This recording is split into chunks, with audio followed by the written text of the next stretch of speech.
नमस्कार दोस्तों, आप देख रहे हैं Swapan YouTube channel change your destiny और मैं हूं आपके साथ राजेंद्र दुबे।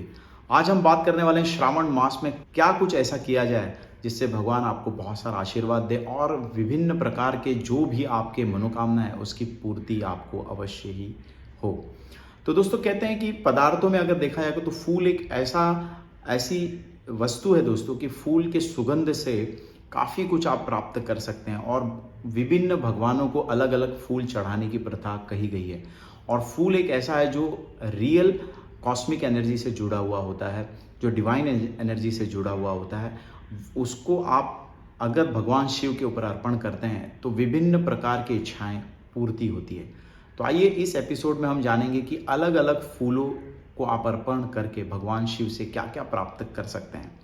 तो जानते हैं कि पहले नंबर का जो फूल निकल के आया है वो है सफ़ेद आग का फूल। दोस्तों सफ़ेद आग का फूल आपको सहज रूप से मिल जाता है। ये अगर आप लगातार श्रावण मास में अगर आप उनके ऊपर शिवलिंग के ऊपर अर्पण करते हैं तो डेफिनेटली आप मान के चलिए कि आप सारे जो भौतिक सुखों में जो आप लिप्त रहते हैं उससे भगवान शिव आपको धीरे धीरे ऊपर की ओर उठाते हैं।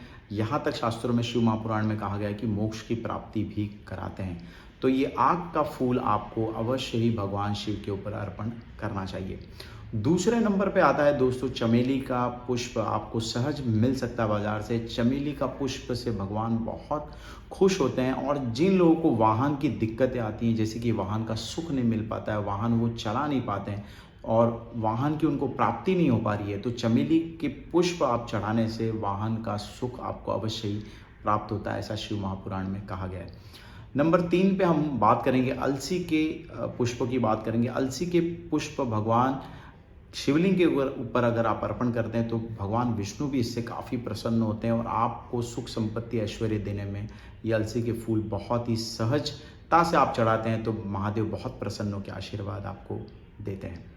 आइए बात कर लेते हैं चौथे नंबर पे आ रहा है शमी के पत्तों को। अगर आप भगवान शिव के ऊपर आप अभिषेक करते हैं, उनके ऊपर चढ़ाते हैं तो डेफिनेटली जिन लोगों को शनि के संबंधित जो भी दिक्कतें हैं, जो भी परेशानियां हैं, तो कहा जाता है शमी के पत्तों को अगर आप चढ़ाते हैं, उनके फूलों को अगर आप अर्पण करते हैं तो डेफिनेटली आपको शनि के संबंधित प्रॉब्लम से मुक्ति मिलती है और भगवान शनि भी आपको काफ़ी कुछ आशीर्वाद देते हैं। ये श्रावण मास में आपको शमी के पत्तों को भी आपको अर्पण करना चाहिए। आइए बात कर लेते हैं आगे बेला के पुष्प। बेला के पुष्प अगर आप निरंतर कोई स्त्री अगर आप हैं और शादी की कामना करना चाहती हैं कि शादी में वर मुझे बहुत अच्छा मिले, शादी मेरे अच्छे से हो जाए, अच्छे घराने में हो, तो डेफिनेटली ये जो बेला के पुष्प अगर आप अर्पण करते हैं तो कहते हैं सौंदर्य के साथ साथ एक अच्छा परिवार भी स्त्री को प्राप्त होता है। अगर पुरुष है तो पुरुष भी अगर ये करें तो डेफिनेटली उनको भी एक अच्छी स्त्री उनके जीवन में मिल सकती है, ताकि कहते हैं ना कि जोड़ा अगर सही से हो तो आने वाली परेशानियों का सामना करने में बहुत ताकत मिलती है। तो बेला के पुष्प आप अर्पण कर सकते हैं। उसके बाद आता है दोस्तों जूही के फूल।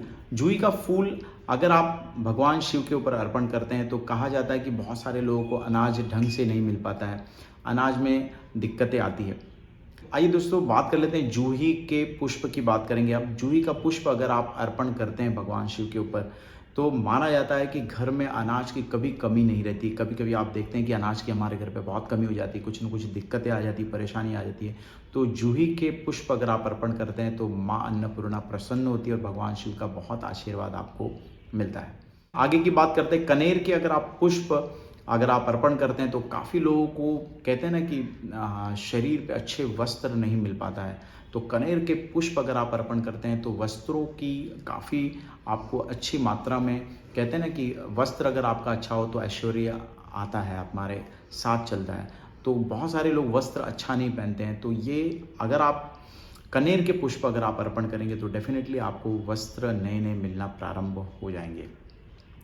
अगली बात करते हैं हरी सिंगार के पुष्प हैं दोस्तों। हरी सिंगार के पुष्प ये ऐसा पुष्प है दोस्तों कि अगर आप लगातार शिवलिंग के ऊपर आप अर्पण करते हैं तो कहा जाता है कि सुखों में वृद्धि होती है, समृद्धि आती है और काफ़ी कुछ आप प्राप्त कर सकते हैं हरी सिंगार के पुष्प से।